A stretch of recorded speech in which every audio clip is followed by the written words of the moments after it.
अस्सलाम वालेकुम। Business analytics के चैनल के साथ मैं हूं डॉक्टर जुनैद अंसारी और आज हम देखेंगे कि हम प्राइमरी डेटा के ऊपर हम किस तरीके से डिस्क्रिप्टिव स्टैटिस्टिक्स के टेस्ट को रन कर सकते हैं। डिस्क्रिप्टिव स्टैटिस्टिक्स के टेस्ट के अंदर डिफरेंट तरह के टेस्ट होते हैं, जैसे कि मेजर्स ऑफ सेंट्रल टेंडेंसी जिसमें मीन, मीडियन, मोड वगैरह शामिल हैं। वेरिएंस, स्टैंडर्ड डेविएशन भी हम कैलकुलेट कर सकते हैं और इसके साथ साथ हम स्क्यूनेस और कर्टोसिस भी चेक करते हैं ताकि हम ये चेक कर सकें कि हमारे कंस्ट्रक्ट्स जो हैं वो यूनिवेरिएट नॉर्मेलिटी को फुलफिल कर रहे हैं।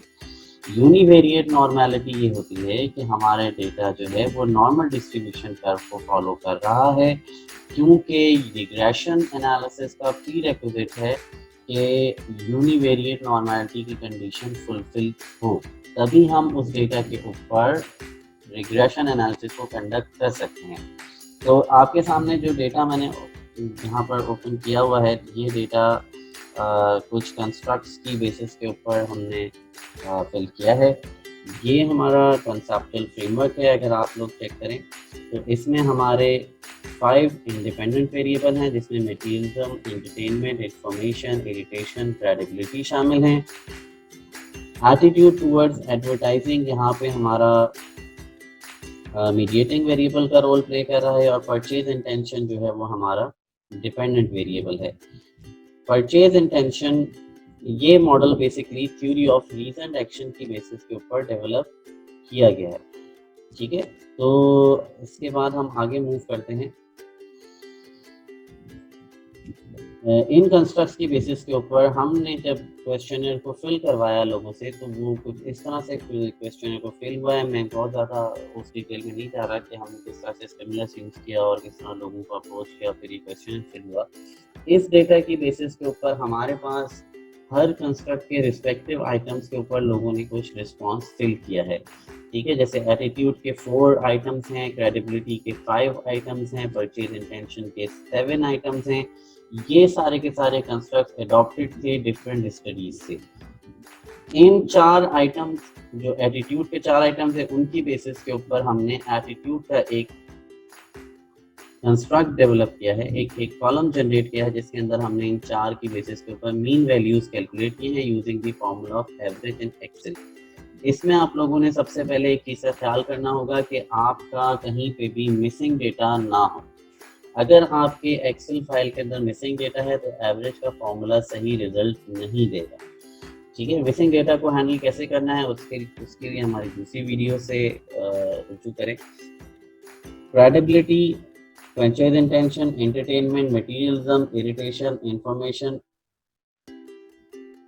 इस तरह से तमाम वेरिएबल्स के हमने मीन वैल्यूज के हिसाब से कॉलम्स जनरेट किए हैं। इस डेटा को हमने एक्सेल से इंपोर्ट किया SPSS के अंदर, और SPSS के अंदर हमारे पास ये डेटा कुछ इस तरीके से इंपोर्ट हुआ है। इसमें जब आपके पास डेटा इंपोर्ट हो जाए तो आपने ये ख्याल करना है कि जो मीन वेरिएबल्स हैं वो सारे के सारे स्केल मेजर के ऊपर आ रहे हैं। क्योंकि हमने यहाँ पर लिकर्ट स्केल यूज़ किया था और 5 पॉइंट लिकर्ट स्केल था हमारा। डेसिमल प्लेसेस कोशिश करें कि सारी की सारी सिमिलर हो, जैसे कि परचेज इंटेंशन सब में हमने 2 डेसिमल प्लेसेस रखे, तो इन्फॉर्मेशन में भी हमने 2 डेसिमल प्लेसेस रखे। ये डेटा जब हमारे पास SPSS के ऊपर ओपन हो जाता है तो यहाँ पर हम सिंपल इस पर डिस्क्रिप्टिव स्टैटिस्टिक्स टेस्ट रन करेंगे, और उसको करने का SPSS में बहुत ही आसान तरीका है। आप लोग सिर्फ एनालाइज पे क्लिक करें, और एनालाइज पे क्लिक करने के बाद यहाँ पे आपके सामने ऑप्शन नज़र आ रहा है डिस्क्रिप्टिव स्टैटिस्टिक्स का। डिस्क्रिप्टिव स्टैटिस्टिक्स के अंदर आप ऑप्शन सिलेक्ट करेंगे डिस्क्रिप्टिव्स का, और डिस्क्रिप्टिव्स को सिलेक्ट करने के बाद आप यहाँ पर जो मीन वेरिएबल्स हैं आपके, उनको सिलेक्ट कर लें। ठीक है, जैसे कि हमने एटीट्यूड को सिलेक्ट किया हुआ है, credibility, attitude, credibility, materialism, purchase intention, और ये सारे हमारे जो वेरिएबल थे उन सब के मीन वैल्यूज को हमने यहाँ पर सिलेक्ट कर लिया है डिस्क्रिप्टिव स्टैटिस्टिक्स के अंदर। Save standardised values as variables का चेक आप यहाँ पर लगा दें।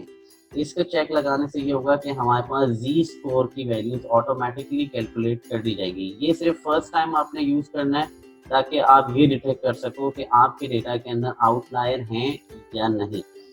अगर हमारा डेटा नॉर्मल डिस्ट्रीब्यूशन कर्व को फॉलो करता है, ठीक है, तो हमारे डेटा के अंदर कोई आउटलायर नहीं होना चाहिए। अगर हमारे डेटा के अंदर आउटलायर है तो इसका मतलब है कि हमारी नॉर्मेलिटी डिस्टर्ब होगी। इस चीज़ को चेक करने के लिए हम डिस्क्रिप्टिव स्टैटिस्टिक्स में स्क्यूनेस और कर्टोसिस को यहाँ पर चेक करेंगे और उसकी बेसिस के ऊपर हम टेस्ट को रन करें। ठीक है, तो हम डिस्क्रिप्टिव स्टैटिस्टिक्स के टेस्ट को साथ रन कर रहे हैं और साथ ही मैंने save standardise values as variable का चेक भी लगा दिया है ताकि हमारे जी स्कोर भी ऑटोमेटिकली कैलकुलेट हो जाए। तो मैं ओके कर रहा हूँ। ठीक, तो यहाँ पे अगर आप देखें तो हमारे पास जितने वेरिएबल्स थे उनकी डेटा के हिसाब से, जैसे आप n चेक करें तो 198 हमारे पास रिस्पॉन्सेज मौजूद हैं। 198 रिस्पॉन्डेंट्स ने हमें आंसर किया और इन 198 रिस्पॉन्सेज की बेसिस के ऊपर हम चेक कर सकते हैं कि हमारी स्क्यूनेस और कर्टोसिस की वैल्यूज़ क्या हैं।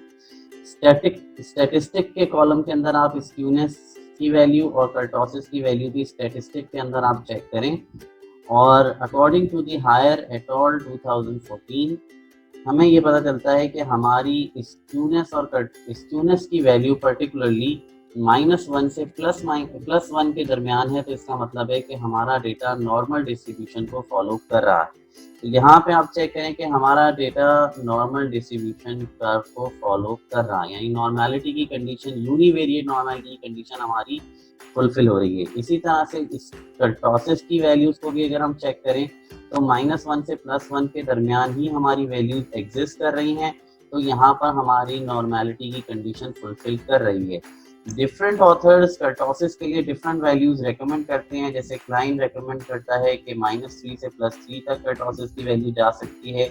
इसी तरह से कुछ स्कॉलर्स इसको +-7 के दरमियान भी कर्टोसिस की वैल्यूज रेकमेंड करते हैं। लेकिन इस केस के अंदर ये आइडियल वैल्यू है कि -1 से +1 के दरमियान ही स्क्यूनेस की भी वैल्यू है और कर्टोसिस की भी value. It means our data fulfils the conditions of normal distribution. हमें इसके बाद आउटलायर्स चेक करने की ज़रूरत नहीं है। फिर भी क्योंकि मैंने जी स्कोर कैलकुलेट किए थे डेटा के अंदर, मैं आपको यहाँ पर ये दिखाना चाहता हूँ क्योंकि हमने सेव स्टैंडर्डाइज वैल्यूज़ किया था तो ऑटोमेटिकली हमारे कुछ जी स्कोर वैल्यूज़ यहाँ पर जनरेट हो गए हैं। हर वेरिएबल के अगेंस्ट जी स्कोर वैल्यूज़ यहाँ पर जनरेट हो गया है। फॉर एग्जाम्पल हमारी स्क्यूनेस और कर्टोसिस की वैल्यू यहाँ पर -1 से +1 के दरमियान नहीं होती बल्कि 1 से बड़ी होती, चाहे -1 से एक्सीड कर रही होती चाहे +1 से एक्सीड कर रही होती। इन दैट केस हमारे डेटा के अंदर आउटलायर होता। उस आउटलायर को डिटेक्ट करने के लिए हम यहाँ जी स्कोर एनालिसिस करते हैं। जी स्कोर एनालिसिस, जी स्कोर का फॉर्मूला अगर आप देखें तो जी स्कोर का फॉर्मूला ये होता है कि हर पर्टिकुलर वेरिएबल का रो यानी x माइनस मीन, इस पर्टिकुलर की वेरिएबल की मीन से हम इस वैल्यू को माइनस करेंगे डिवाइड बाय स्टैंडर्ड डेविएशन। ये जी स्कोर का फॉर्मूला है। तो इस फॉर्मूले के हिसाब से इस डेटा के अंदर हमने 6 डिफरेंट जी स्कोर वैल्यूज़ को हमने यहाँ पे कैलकुलेट किया हुआ है और इन जी स्कोर वैल्यूज से को हम ये चेक कर सकते हैं। राइट क्लिक करेंगे और सॉर्ट असेंडिंग करेंगे तो देखें जी स्कोर की जो कट ऑफ वैल्यू सजेस्ट की जाती है वो -3 से +3 के दरमियान है।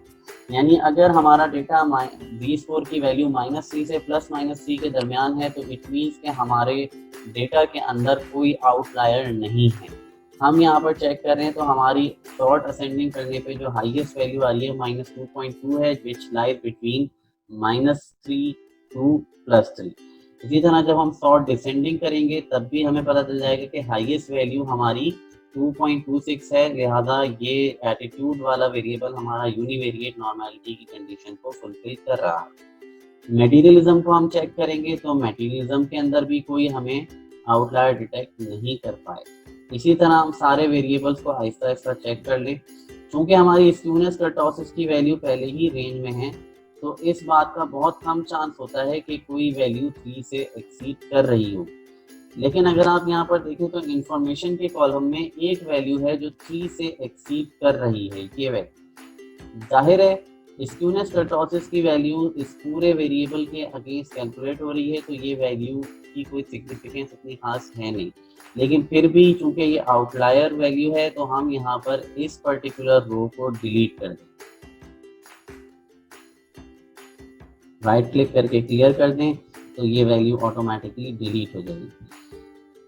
अच्छा, इसी तरीके से जी स्कोर की बाकी वैल्यूज को यानी सॉर्ट डिसेंडिंग कर लें, तब भी हम वेरीफाई कर लें कि हमारे डेटा के अंदर कोई आउटलायर नहीं है।